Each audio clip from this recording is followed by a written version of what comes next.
has a very specific toolkit. So if you're writing a story and then you write in a universe that Mhm. there's this guy that dresses up as a big broody bat and takes himself super seriously, you cannot in that same universe write a guy that is the antithesis of Batman without in some way connecting those philosophies together. So when we're talking about the Joker being an uninteresting bad guy, we mean that he has no objectives of his own. He has no personality of his own. He cannot stand in a comic on his own without revealing his backstory because he exists as a reactionary member of that universe that's being written. He is not an influence on the universe. He exists for that universe to have a thing for the big baddie bat to do. So when you're saying that like Batman deals with stuff that are more gritty and the concept of evil and all of that, and Batman is battling itself a concept, that is a good sort of superficial umbrella for what Batman is dealing with as an entity, as an idea. But the stories that make these characters fascinating are the stories that Superman does a better job with, which is the human side of those stories. By definition of his character, as it's been written um, throughout time in his comic book histories, minus for those little blips in history where he has a personality, Joker cannot have that personality because we don't know his background. The interesting part about these characters, objectively speaking, is how they interact with the world around them and how their worldview influences their perception of the world. Which is why when Superman goes into Gotham City, I find that really fascinating because Superman, a beacon of hope, is entering the exact opposite of Metropolis, and I want to see how that affects his psyche. Batman and Joker Uh, don't have that, you know. how I put this? None of that really changes. That's the thing. Superman enters Gotham. It's not like they ever ask how did Superman feel about Gotham. I mean, I don't even think that ever comes up. Yeah, there's an No, no, issue. I never read it, but Superman becomes Batman for a day yeah. or something. I never read this, but it's a comic. I want to No, get into that I that. do know, but it's mostly Yeah, just him flubbing at being Batman for the just most part. being back. It's nothing to do with the Like the stuff ideals or Bruce anything. particularly Yeah. has to deal with Yeah, and stuff like that. But that's Like, what I'm saying. So I'm not saying that I'm interested in seeing how Batman, like how Superman handles being Batman or anything like that. I'm just saying that the way that these characters interact with their own universes, Batman and Joker, are very limited. Because with Batman and Joker, there's no origin story apart from he's doing bad and I'm fighting it. With Batman and Riddler, there's a backstory there where Riddler is informed by some trauma and has a goal to beat Batman as the best detective. Penguin has some trauma associated with him that made him the way that we are. So we find those ideals interesting when they're matched against Batman's frankly stubborn sense of heroism. That is the contrast that is interesting. It's like why these people have these goals. The Joker, by definition, cannot have that. That doesn't make him inherently a bad character. You can still use him really well, but he is not an interesting character by definition of being unable to have an interesting story. hey, I don't know if that can even qualify him as being uninteresting. Because I don't know. That's the thing. Like, interesting is not particularly like even when It I use it, it's not like a typed down word of it is like subjective. certain qualifications you got to Yeah. figure out. Because that's the thing. I think I do truly understand what you mean that Yeah. well about the way Joker is used, but that's the thing. I mean, I'm not like I like Superman well enough, but there's a reason Batman and Joker sell the most. Like there's some appeal to those characters' interactions that appeal on a wider scope going on. I mean, Joker and Batman. I mean, fuck, man. What the Death Metal series alone was just basically warped yeah. versions That's of Batman that's and my Joker. biggest pet peeve of DC right now. If it wasn't for It the, is. I still stand. Batman, he's everywhere. He's the next Wolverine Spider-Man. It's annoying. If it wasn't for Nolan's movies, no, Brian, like if you, I don't know if you follow comic, but Batman is ridiculous in the DC comics. How it's been managing since those freaking movies. Yeah, I know he sells like hotcakes, Yeah. but it's to the point that it's really oversaturated, even in the animated film. I Well, I respect people mean, like the character, that's great, but there's too much of Batman. see, that's the Yeah. thing. I can that much I can agree with. I One second, I'm think getting some water. Yeah, I got you. Like Gotham in itself, like I don't like if you know Gotham, you know a decent amount of DC. Like you would know fucking like 20% of DC's entire universe if you know everything's going on in Yeah, Gotham. 20% seems reasonable. Yeah, Like, and that's the thing. Gotham acts as his own pocket universe that Batman yes, and people yeah, inhabit that is and so shit true. like that. That is really Like true. Metropolis, like there's no other city in the DC universe that acts more like a personal hub than Gotham. Like, Yeah, Gotham. so, You can throw away Gotham to its own comic book line. It will work. yeah, Call it Gotham. It will work. You can't do it with any other. You maybe could do it with Metropolis or something, but Gotham's the main one. Like Batwoman, when like the CW did Batwoman, half its issues came from like the fact that everyone knew so much about Gotham. So there's so much that they have to explain. Like, where's Gordon? Yada yada. Where's these cast members that should have nothing to do with whether Batman's here or not? Like, and this is, and that now that you say that, that is my biggest pet peeve as writers, as the content creators that are writing these stories. Don't explain shit. Don't over explain your shit. Set up your universe and roll with it. You can have a story about Gotham and not really explain where Commissioner Gordon is, but we're fighting against the expectations of every other comic that went before it and the expectations that every other person has about it. Which is why when I'm talking about the Joker being interesting, he's only interesting because other people have expectations and fan theories about him that make him interesting. But Joker itself as a character is not interesting. So like, and a lot of these stories are being weighted down by the fact that they have to over-explain things that happen in other universes and other continuities, rather than just fucking balling up and then just say like, fucking deal with it. I don't know. See, that's the thing. It's like it's not like okay, I saw that laugh. What you laughing at? I think it was Superman said the Joker. Like you call yourself the Joker, but I'm not allowed to laugh. What a big dick. That's not like some shit I would say. I like that. The Joker got offended if you laugh at him. I mean, that was the best scene in Batman Beyond the movie. Batman was, that was funny. But I mean, usually the best villains are like just fucked up fans. I mean, Joker's a fucked up fan of Batman. Reverse Flash is one of Flash. Superman's Lex Luthor is obsessed with Superman. No, I would say Lex Luthor would be. I mean, no, Lex Luthor. You mean like fanboy character? I just mean like they're angry fanboys usually. At least that's how I usually consider them. They act like jilted lovers and shit like that. Like overly obsessive. Yeah, that was Superboy. Superboy was like Superboy in his universe. It's like us reading comic books, and he got transported to that universe. Oh shit! Yeah. Like what was I thinking about? Oh no. See, my thing with that is this. I agree, writers should be able to do something on their own, but that's the point. Like that's the point of like any universe. There's gonna be continuity and shit anyway. You want to do a side story, that's fine, but except in the comics, because there's a new continuity popping up every single day. Yeah, see, that's usually how like comics get away with that kind of stuff. But like the issue with CW just has shitty writers usually, except for the CW has shitty budget, not shitty writers. It's not the budget. They have shitty budget. They have a shitty budget and then a rush to get the script out.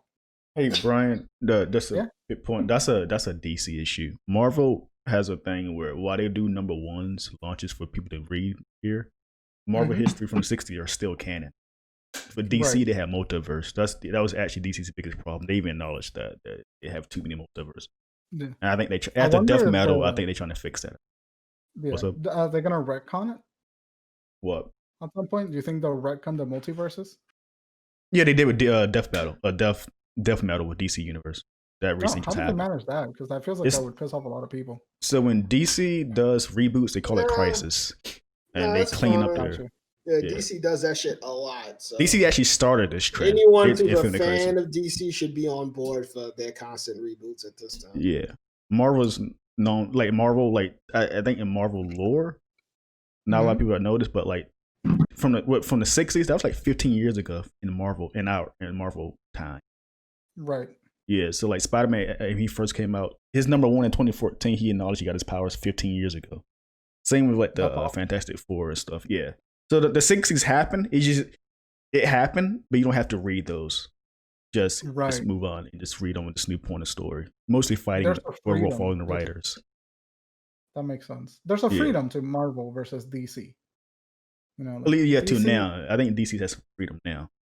Well, no, the freedom to make multiple universes, but it doesn't have the freedom to exist within its own universe, because every time that it introduces a new universe or a new continuity, it has to explain why it's not in that continuity and what the rules of the universe are. So it actually constricts them a lot more than having one continuous timeline like Marvel. That's why it was like harder to. Sorry, say that again. That's why I was like, when it comes to Notion with comics, it's mostly DC's issue. That's when people say, "Oh, where did it start?" That problem started because of DC's multiverse thing, right? And it just the word got spread to Marvel. Honestly, that's why I think it's a lot easier to just sit down and read a DC comic for the most part. I think it's both of them. Just pick up the comic to read it. Because with Marvel's extended timeline, like if you jump into a Daredevil comic now, you wouldn't know who the fuck you were talking to, or why Kingpin and Daredevil hate each other so much. Like they'll never talk about that shit. No, it's more like number one. They meant for fresh starts. Start there. Just read the stuff for backstory. But you don't need to read it. I mean, with Marvel, it's like a continuous timeline. DC, they reboot so much that they kind of give you a quick summary of some shit that they wanted to keep from the previous stories, and then that's what I hate. Go forward. Because when you have to do that summary, you are now taking away the interesting thing about the universe, which is the rules of that universe. You know who gets affected by the most by that, Brian? Freaking Superman. And people describe him like, oh, he's this godly being. No, that was from the 60s, guys. This isn't pre-crisis Superman. Please, Ted, you will never win that argument. I will always win that argument. Superman's a god. He is a god-like character. And Superman is the most human character in the entirety of the DC universe. He's a fantastic character. No bias aside. The best. Superman is the best DC hero. He's the best hero. I don't know about that one. Well, next to freaking Spider-Man. Yeah, you know, Superman is the archetype of a hero. Superman is really blueprint. Like I don't know. I'm not really into the whole shit on Superman thing. I don't always find his shit interesting. It's just like when it comes as a Superman fan, and when it comes to talking about Superman, it's just pure ignorance I'm arguing against. Because people actually don't read his material. They just assume from what they saw on YouTube or something. Like that's not the case with Superman. I've only read a few Superman comics, or at least the ones that I guess the critically acclaimed ones where it's mostly his human shit. But that's the thing. It's not like I don't understand Superman's appeal or his character or anything like that. It's just his stuff's not always fun. It's not fun. It's not always interesting. Yeah. It's definitely a lack of challenge half the time. I disagree completely with that. I know he has to save people, but it's just not always. That's something I can get anywhere, is what I'm saying.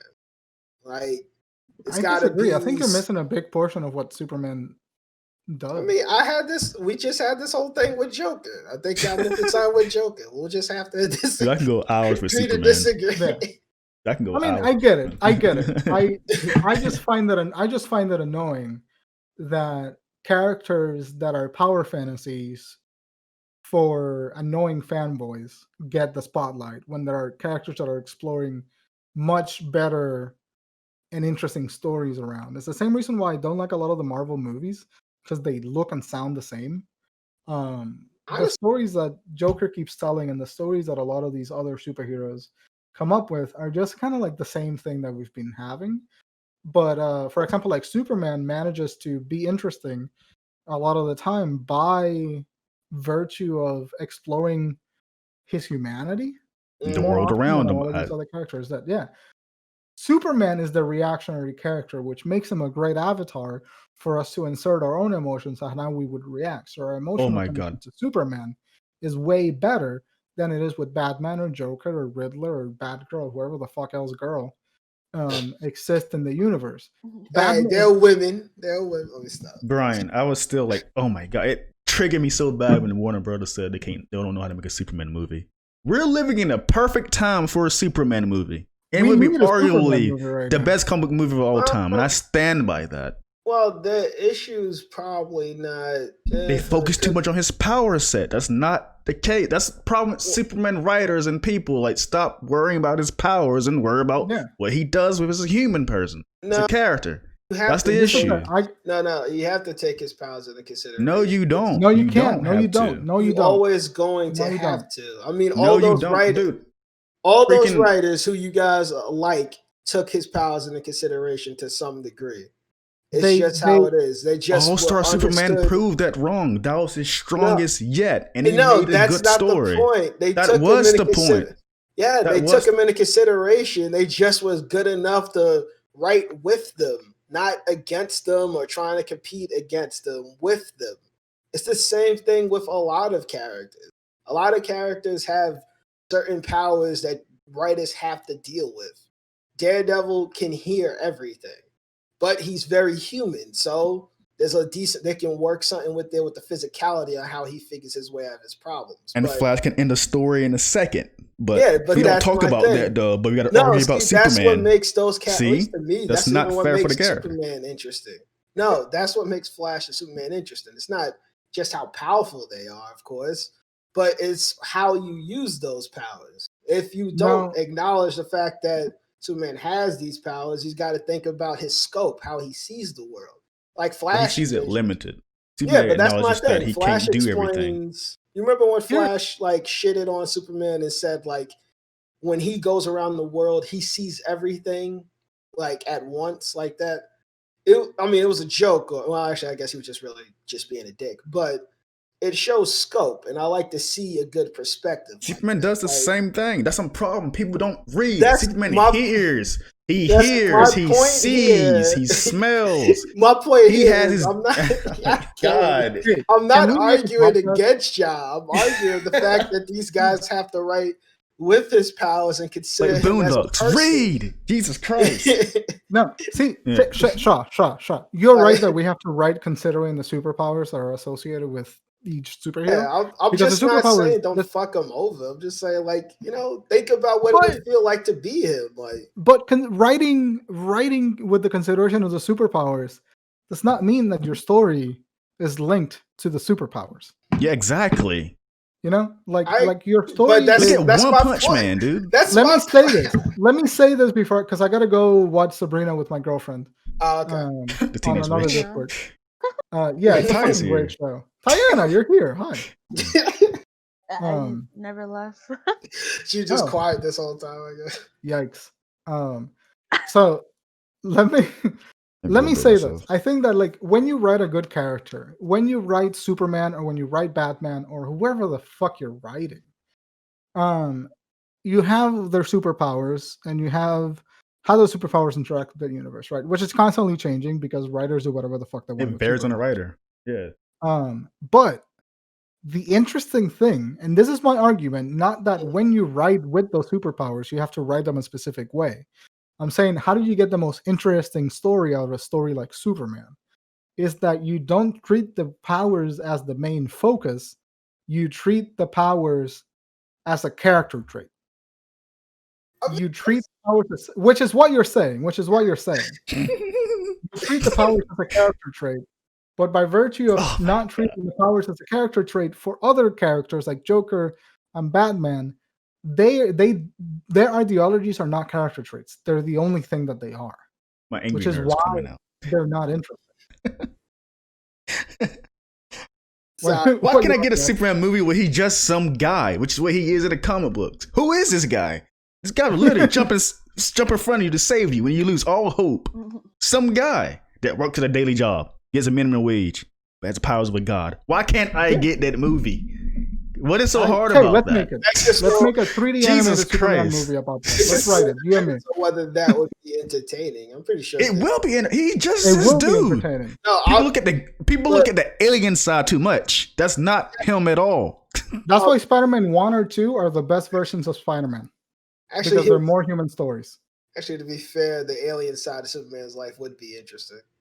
No, it wouldn't. Is Kryptonian this? He's boring there? No, his No, best I side just is Clark mean that- Kent. Just mean the alien side of his whole thing would be interesting because space kind of just gives you infinite possibilities. I'm getting the fuck out of here. I gotta go watch Sabrina with my Yeah, I need to girlfriend. sleep as well. I'll catch you guys later. I talked to But I him. actually, Good talk, bro. Let's pick this up again another soon because I'm really interested in how to write comic book characters because I think that people misunderstand how to write them, and I think that it limits the stories that you can tell severely. Brian, Yeah, I could agree What? with that. What'd you write say, Tay? X-Men. I think you're the way you think you should write X-Men. Dude? I would fucking love to. I would fucking love to write an X-Men comic if I knew a goddamn dick about X-Men. I would. It's progressive. You're real progressive, right? Say that again. Wolverine is the coolest. Cyclops is the No, leader. he's not. All right, I'm about to. Good night.